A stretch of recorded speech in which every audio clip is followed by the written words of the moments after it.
I guess we all, at some point, before we all die, um, give thought to, the origins of your soul. I know I do.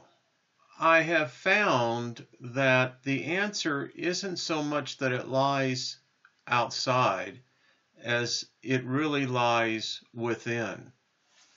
And when you begin to understand that, you begin to have questions, and questions that all people have. Every human being ponders this. Now, most ignore it because it requires a lot of inner perspectiveness. So I see myself as a sovereign being. I am creative energy in human form. And so are you.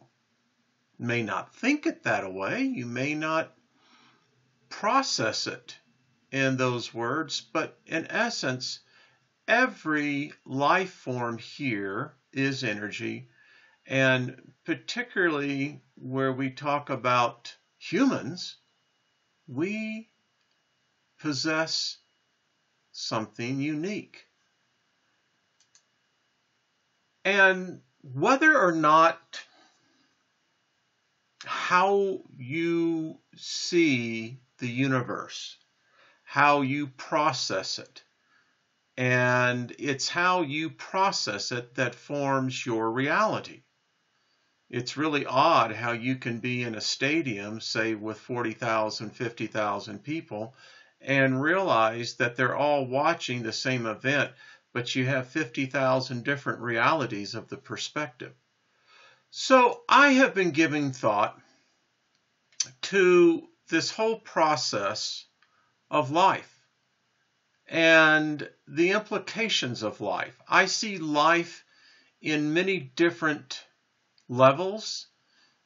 I've been fortunate now to begin to see it in many different forms of consciousness, which is really what all of us are here for.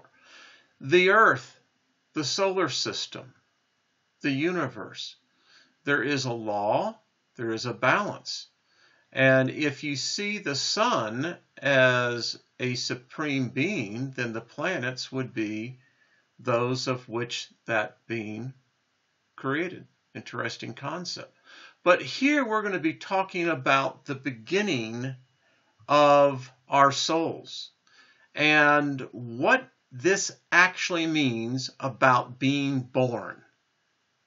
Because if you begin to look at the many different theories, the many different theologies, the many different points of view of how life began, I mean, seriously, you really get down to either life evolves in a natural process and all planets throughout the universe, or, and then if you really want to think this, then you can say, well, the world, the earth, well, we're very, very special.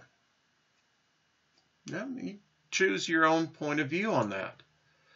I know this, each one of us are life forms. I know that for a fact. You do as well. And I know that an amazing thing that we possess here, and I'm sure it is replicated throughout the universe, is that the two shall create one. It's an amazing process when you see it. We see it in nature all the time, but we so often take it for granted that the process of creating a new life, I mean, we don't spend enough time thinking about these things, and as a result, we miss time and time again the truths that is required for us to actually progress onward.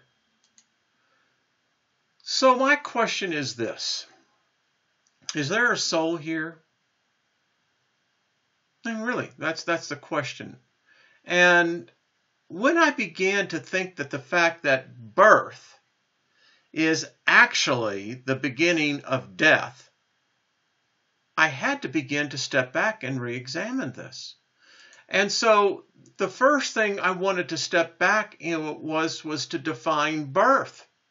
Now, we all know what birth is, but again, it's not until you actually put it down and define it. So here it's an act or instance of being born. Okay, well, then we have to define what being born is, right? Well, the act or process of bearing or bringing forth offspring. Lineage. Extraction. That's an interesting word. We're going to get more into that one. Descent. Higher noble lineage. Any coming into existence. Origin. Beginnings. Something that is born.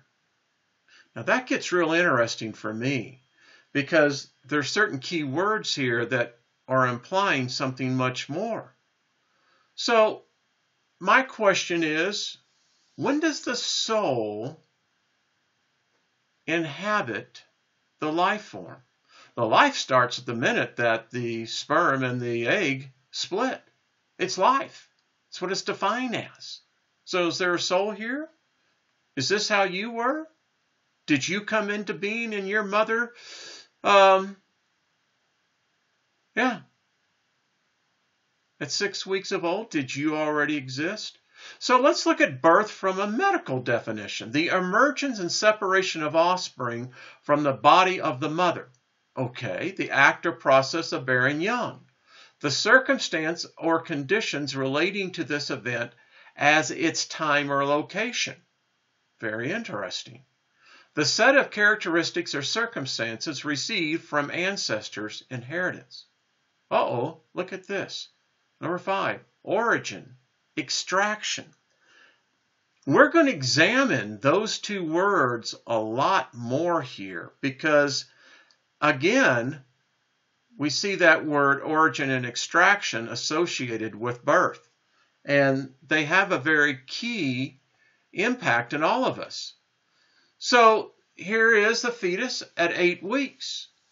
My question is, we know it has a heartbeat. We know it can see. Its eyes are already formed. Its hands are beginning to get formed. My question is there a soul?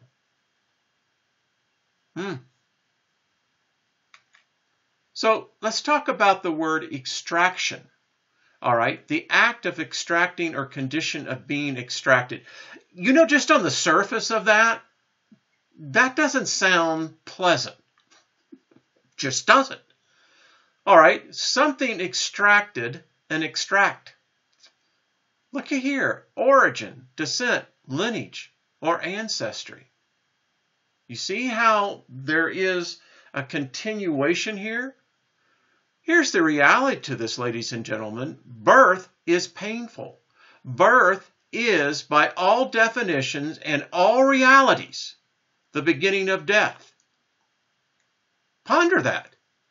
The minute you are born, the moment you were conceived, you started dying. Now that's messed up, folks. To take it on the surface, that birth is death, you've got to step back and ask yourself, then why would you subject yourself to this? Why would a deity subject any of its creations to be born merely to be able to know it was going to die? So let's talk about origin. All right, we've seen the word extract, right? Extraction, origin, birth. All right, something from which anything arises or is derived. Source, fountainhead. The first stage of existence. The beginning. Now that's actually a Quaker definition. I had to actually look into that because I said, whoa. The first stage of existence. How do you know that? Who can define that as definitive? And then I found out that, it was really injected by Quakers. It goes to show you, you don't always know what the meaning or definition of a word is. Again, number 3, ancestry. Your parents. And there's that word, extraction. The beginning of something, first stage or part. A primary source. So there we go. But my question again is that why would you want to be born only to die? I mean, that's insanity. Really? Do you think that in any way a rational sentient being, sovereign, would say, sure, not a problem, sign up for that? No. All right, let's continue with origin. Now, the medical definition, the point at which something comes into existence or from which it derives or is derived. The fact of originating, okay, the starting point of the cranial or spinal nerve. Now, I found that really interesting because carry that thought just a little bit more.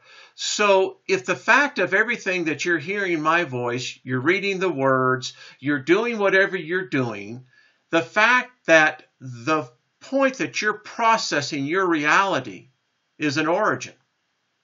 You know, have you ever heard the term, you don't have an original thought? Yeah. Now, I found that this was even interesting with mathematical. It's at the point of the axis that Grecian coordinated system intersects. The coordinates of the origin are, have you heard this? What's the coordinates? 0, 0, 0.00. Well, there you have it in both 2-dimension and 3-dimension. Fascinating. So we get back to this point. If birth of our soul is for the purpose to die, that's crazy. Or is it that maybe death is actually life? Because if death is the inevitability of which we all must face, then you have to ask yourself, so let's talk about death. Now, I know you have an understanding of death, but let's look at it what it actually is in the dictionary. The act of dying, the end of life, the total and permanent cessation of all the vital functions of an organism. Wow! Of course, that's not taking into any consideration that your soul, you are soul. Wow. The state of being dead. Deceased, demise, passing, departure.